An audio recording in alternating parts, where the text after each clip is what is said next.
The envelope had been sitting on the kitchen counter for 3 days before my father noticed it. I didn't hide it. I didn't need to. It was right there beside the fruit bowl, plain white, with the return address of a law office in Mississauga printed in the top left corner. 3 days I watched him walk past it every morning to pour his coffee. 3 days I said nothing. Before I get into it, I want to ask you something. Tell me in the comments, what's the one thing a parent can do that you know you can never come back from? I've been thinking about that question for years, and I think I finally have my answer. My father has always been a man who believes that whoever holds the deed holds the power. I grew up understanding this without anyone ever saying it out loud. It was in the way he talked about the house. Not as a home, but as his house, his investment, his asset. He said things like, "When I'm gone, you'll understand what I built." As if the point of our family was to eventually become a line item in his estate. My mother used to soften those moments. She'd change the subject, offer more food, laugh a little too quickly.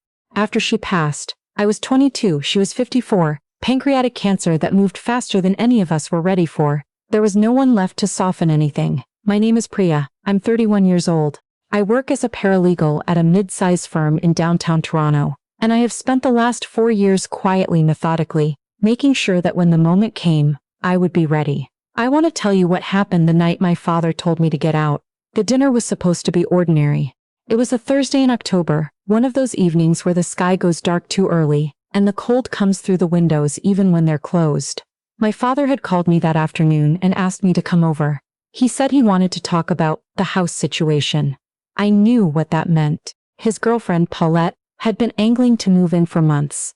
She was 56, recently divorced, with a grown son who still borrowed money from her. My father had been dating her for 2 years, and I had watched him become, slowly, a different man around her. Softer in some ways, harder in the ones that mattered. I drove out to Brampton. The house I grew up in, the one on Chinguacousie Road with the blue shutters my mother painted herself the summer before she got sick. She had climbed the ladder herself. I remembered standing on the driveway watching her, telling her to be careful. She laughed and said careful was overrated. I parked on the street and sat in my car for a moment. I looked at those shutters. They needed repainting now. The blue had gone gray at the edges. Nobody had touched them since she died. Inside, my father had made pasta. That surprised me. He rarely cooked anymore, and when he did, it was the kind of effort that meant he wanted something. Paulette wasn't there. That surprised me too. I had expected her to be part of whatever conversation was coming. We ate mostly in silence. He asked about my job. I told him things were busy. He nodded in the way he does when he's not really listening, when he's organizing what he wants to say next. Then he put down his fork. "I've been thinking," he said, "that it's time to restructure things." I didn't say anything. I waited. "Paulette and I are serious, I think you know that. And it doesn't make sense for her to be paying rent somewhere when she could be here. This is a big house for one person." "It is," I said. "So I'm going to ask her to move in. And I want to be upfront with you. I'm also looking at updating my will, making sure things are clear. Making sure she's protected." I picked up my water glass, set it back down. "What does protected mean?" I asked. He shifted in his chair. "It means that if something happens to me, she's not left with nothing. She'd have a right to stay in the house, a life interest. The lawyers call it a life estate." "Dad," I said carefully. "Huh? Whose name is the house in right now?" He looked at me. "Mine, obviously. And Mom's name was on it too before she passed." "Yes, and then it transferred to me, that's how it works." I nodded slowly. I didn't correct him. But here's the thing he didn't know. The thing I had discovered 18 months earlier, on a rainy Sunday afternoon, when I was going through a box of my mother's papers that had been sitting in my apartment since we cleaned out her things. My mother had been very quiet about a lot of things. Let me back up. My grandmother, my mother's mother, who everyone called Nana B, though her real name was Beatrice, owned a property in Etobicoke. A small bungalow on a corner lot that she had bought in 1979 with money she'd saved working nights at a textile plant. She was a Trinidadian immigrant who came to Canada in 1971 with $40, a suitcase, and a stubbornness that I apparently inherited. Nana B died when I was 16. She left the Etobicoke property to my mother. My father knew this. What my father did not know, because my mother never told him, and I only found out by reading a document I nearly threw away, was that my mother had made a decision 3 years before she died. She had added my name to the title, not as a secondary owner, as a joint tenant with right of survivorship. The kind of ownership where, if one owner dies, the property passes automatically to the surviving owner without going through the estate at all. When my mother died, the Etobicoke property became mine. Fully, legally, completely mine. There had been no announcement, no conversation, no letter explaining why. Just her signature on a title document, dated 18 months before her diagnosis, as if she had known, or sensed, that she needed to protect something. The first time I read that document, I sat on my apartment floor for a long time. I thought about her climbing that ladder with the blue paint. I thought about all the things she never said out loud. I called a real estate lawyer the next week. I needed to understand exactly what I had. The answer was simple and complete. The property was mine, had been mine since the day she died, and there was nothing anyone could do to change that.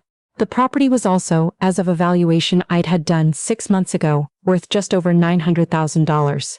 I had never said any of this to my father. Back at the dinner table, he was still talking. He was explaining, in the patient tone he uses when he thinks he's being reasonable, that he had spoken to a financial advisor, that he had given this a lot of thought, that he hoped I would be mature about it. "I'm not cutting you out," he said. "I want to be clear about that. You'll still be in the will. But the house, this house, I need to make sure Paulette has security." "I understand," I said. "Good. I'm glad you understand." He seemed relieved. He picked up his fork again. "I do have a question though," I said. He looked up. "When you talk about restructuring things, are you including the Etobicoke property in that?" The fork went back down. "What do you mean? That property is part of your mother's estate. It passed to me." "Did it?" He frowned. "Priya, yes. When a spouse dies, the Etobicoke property wasn't in Mom's estate," I said. "It was in joint tenancy with me. It passed outside the estate when she died." Silence. "That's not..." He stopped. "Where are you getting this?" "I've had it verified by a real estate lawyer. I can give you the name of the firm if you'd like. I also had a title search done. Everything is registered at the land registry office." I paused. "It's been in my name for 9 years, Dad." He was staring at me. I had never seen my father look small before. He's a large man, broad-shouldered, the kind of person who takes up space in a room without trying. But right then, sitting across from me under the kitchen light, he looked very small. "Your mother never told me," he said. "No," I said. "She didn't." The silence between us was different after that. It had weight to it. He pushed his plate slightly away from him, a gesture I've seen him make my whole life when he's processing something he doesn't want to accept. Then, something changed in his face. It didn't move towards sadness or confusion. It moved towards something harder. Something that looked a lot like anger. "You've known about this," he said, "and you've been sitting on it. I found out about it 18 months ago, and you didn't tell me. Mom chose not to tell you. I wasn't sure it was my place to." He pushed back from the table, stood up. "I don't know what you think you're doing, but I'll tell you what this looks like. It looks like you've been waiting, setting something up, Dad." "No." His voice went up. "No. Your mother is gone.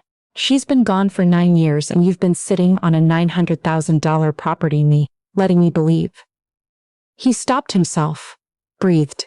"Why? Why would she do that without telling me?" I didn't answer right away. Because the real answer was complicated, and I wasn't sure he was ready to hear it. The real answer was that my mother had watched, quietly and over many years, the way my father talked about assets and ownership and who deserved what. She had watched him make financial decisions without consulting her. She had watched him dismiss her opinions about money in the same breath that he spent it. And she had decided, without drama and without confrontation, to make sure that something she had inherited from her own mother, something that had come from Nana B's $40 and night shifts, would stay in the female line of the family. She hadn't done it to hurt him. She had done it to protect me. But I wasn't ready to say all of that yet. So instead I said, "I don't know why she made the choices she made, but they were her choices to make." That was when he said it. "Get out of my house." His voice was low and controlled, which was somehow worse than if he'd shouted. "I'm not going to sit here and be ambushed in my own home. Get out. We'll talk when you're ready to have a real conversation." I looked at him for a moment, then I stood up, folded my napkin, set it on the table. "Okay," I said. He seemed surprised that I didn't argue. I could see it. That small flicker of expectation that I would push back, that we would have the fight he was apparently ready to have. He'd built himself up for a confrontation, and I was leaving too calmly. "We'll talk later," I said. "When you're ready to explain yourself," he said. I got my coat from the hook by the door. The same hook that had been there since I was a child. A wooden thing shaped like a maple leaf that my mother had bought at a craft fair in Orangeville. I ran my fingers over it once, quickly, and then I walked out. I sat in my car for a few minutes before I started the engine. I didn't cry. I'm telling you that not to sound strong but because it's true. I didn't cry, and I think it's because I had been preparing for that conversation in one form or another for 18 months, and some part of me had already grieved the version of my father I wished he was. I drove home. I fed my cat. I made tea. I went to sleep. The next morning I called my lawyer. Not because I was planning to do anything aggressive, not because I wanted a fight, but because I had promised myself, when I first found that title document on my apartment floor, that I would handle whatever came from it professionally, clearly, and without panic. My lawyer's name is Catherine. She's been practicing real estate and estate law in Ontario for over 20 years, and she has the particular gift of making complicated things feel very simple. I told her what had happened at dinner. She listened without interrupting. So he doesn't know the full extent of what the property represents, she said. He knows the number now, I said. I told him the valuation, and he's emotionally reactive. He felt ambushed. Do you want to give him time to process, or do you want to move forward? I thought about that. Outside my apartment window it was still early, the light thin and gray the way Toronto looks in October mornings before the sun gets fully up. A streetcar went past on the road below. I want to protect the property, I said. Whatever comes next with my dad, I want to make sure that's solid. It is solid, Catherine said. The title is clear, there's nothing he can challenge, but if you want, we can do a formal title confirmation, and I can send you documentation you can share with him. From this office, on letterhead. Sometimes it helps when people understand this isn't coming from you personally. It's not an argument, it's just the law. Yes, I said. Let's do that. The letter arrived at my father's house 4 days later. Catherine had sent it by registered mail, which meant he had to sign for it. He called me that evening. I got a letter from a law office, he said. His voice was different now. Quieter, I know, I said. It says the Etobicoke property has been registered in your name since 2015. It has copies of the title documents. Yes. A pause. I spoke to my own lawyer today. Okay. He confirmed what yours said. I don't understand why your mother did this, he said.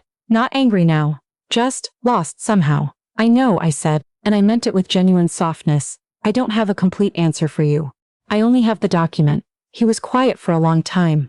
What are you going to do with it? He finally asked. The property. I'm going to keep it, I said. I'm not going to sell it. I'm not going to rent it without proper management. I'm going to take care of it the way Nana B would have wanted. Another silence. She would have left it to you, he said very quietly, and I wasn't sure if he meant Nana B or my mother. Maybe he meant both. I know, I said. I shouldn't have told you to leave, he said. It wasn't quite an apology. My father is not a man who apologizes easily, and I have learned over the years not to wait for the shape of apology I want. But it was something. It was him saying the words out loud, which was more than I'd expected. It's okay, I said, even though some part of me knew it wasn't entirely okay. That it would take a while to be okay. Can you come for dinner next week? He asked. Yes, I said. I'll come for dinner. We don't talk about the property much anymore. He stopped pursuing the conversation about Paulette moving in, at least for now. I don't know what changed his mind. Maybe it was the letter, maybe it was something else. Maybe he just needed time to reorganize his thinking. Paulette still comes around. She and I are polite to each other. We are not warm, but we are not unkind. My father and I eat dinner together most Sundays now. He makes pasta sometimes, and sometimes I bring food from the Trinidadian restaurant near my apartment. Roti and stew chicken, the things my mother used to make on special occasions, now wrapped in foil in takeout containers. We sit at the same kitchen table. We talk about things that don't require excavation. There is a distance between us that wasn't there before. Or maybe it was always there, and now we both know it, and we're learning to sit with it honestly instead of pretending it doesn't exist. The Etobicoke bungalow is small and a little tired looking. The backyard has an old apple tree that drops more apples than anyone could use in October, and the kitchen has the original cabinetry from when Nana B bought it, which is dated but solid, the way things built in that era often are. I go there sometimes on weekends. I bring coffee and just sit. I'm thinking about what to do with it, whether to update it slowly and move in someday, whether to hold it as it is. I don't have the answer yet, but it's mine to figure out. Mine in a way that was decided not by me, but by two women who came before me. One who arrived in this country with $40 and bought a piece of land. One who quietly added my name to the title and said nothing, and trusted that I would understand. My mother used to say that some things don't need to be explained. They just need to be done. She was right. She was more right than she knew. I never wanted the property to be a weapon. I never wanted any of this to be a conflict. What I wanted, what I have always wanted, in a way I couldn't put into words until recently, was just to feel like I mattered to my father as much as everything he owned. Just to feel like the things he built were meant to include me, not manage me. I'm still working on whether I'll ever fully have that. But I have the house on the corner lot in Etobicoke, with the apple tree and the original cabinetry and a title that is clear and clean and mine. And sometimes, when I'm sitting in that kitchen on a Saturday morning with my coffee, I think about Nana B working the night shift at a textile plant in 1975, saving carefully, planning for something she might not live to see the full shape of. She couldn't have known exactly how it would unfold. She just knew that land holds. She just knew that what you own quietly is sometimes more powerful than what you announce. I think she'd be satisfied with how things turned out. I think my mother would too.